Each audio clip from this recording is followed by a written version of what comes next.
18वीं लोकसभा का पहला सत्र सोमवार 24 जून को शुरू हो गया। इस बार की लोकसभा थोड़ी बदली सी नजर आएगी क्योंकि अब की बार संसद में विपक्ष का दबदबा भी पूरा देखने को मिलेगा। एनडीए के सहयोगी दलों को मिलाकर भी संख्या 293 ही पहुंची है। वहीं इस बार 234 सीटों के साथ पहले से काफी मजबूत दिख रहा है। यानी संसद में इस बार एनडीए की राह आसान नहीं होगी। मोदी 3.0 में कई बिल अटक सकते हैं जिन पर सत्ता पक्ष को भी समझौता करने के लिए मजबूर होना पड़ेगा। चलिए आपको बताते हैं कि सरकार के वो कौन से 4 महत्वाकांक्षी विधेयक हैं जो संसद में अटक सकते हैं। पहला है बीमा सुधार कानून। इस कानून के तहत बीमा क्षेत्र में एफडीआई की सीमा को 49% से बढ़ाकर 74% किया जाएगा ताकि फॉरेन इन्वेस्टमेंट को आकर्षित किया जा सके। लेकिन दूसरे संगठनों का मानना है कि बीमा क्षेत्र में विदेशी निवेश की सीमा बढ़ाने से घरेलू बीमा कंपनियों पर असर पड़ेगा। भारतीय ग्राहक के हितों की अनदेखी होगी। कुछ लोग मानते हैं कि ये कदम प्राइवेटाइजेशन की तरफ है। ऐसे में इस बिल को पास कराना एनडीए के लिए आसान नहीं होगा। दूसरा है डिजिटल इंडिया एक्ट। साइबर सुरक्षा, एआई, गोपनीयता और अन्य जरूरी क्षेत्रों पर ध्यान देने की बात की गई है। सरकार को भले ही लगता है कि वो अच्छा करने जा रही है, लेकिन विपक्ष उससे सहमत नहीं है। विपक्ष को लगता है कि इस कानून की आड़ में सरकार उन लोगों को दबाएगी जो इंटरनेट पर उसकी आलोचना करेगा।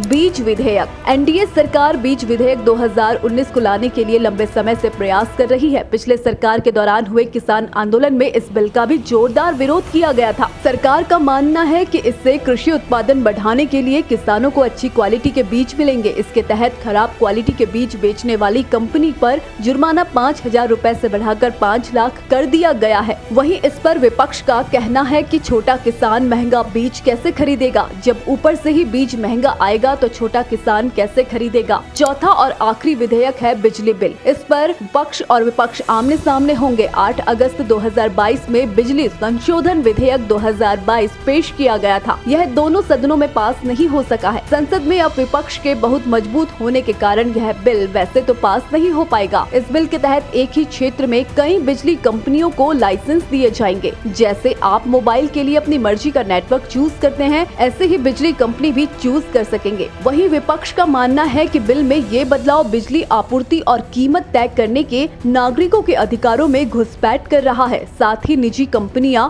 कुछ शुल्क देकर मुनाफा कमाएंगी और सरकारी कंपनियां दिवालिया हो जाएंगी। 2014 और 2019 के कार्यकाल में मोदी सरकार अपने सांसदों के दम पर सदन में बिल पास करा लेती थी, लेकिन इस बार उसकी निर्भरता गठबंधन की पार्टियों पर बढ़ेगी। जोड़ तोड़ करके एनडीए लोकसभा में इन बिलों को पास करा भी ले, तब भी इन बिलों को राज्यसभा में पास कराना संभव नहीं होगा। यहाँ बीजेपी ही नहीं, एनडीए के पास भी पर्याप्त संख्या नहीं है। ऐसे में कोई भी बिल राज्यसभा में पास कराना आसान नहीं होगा।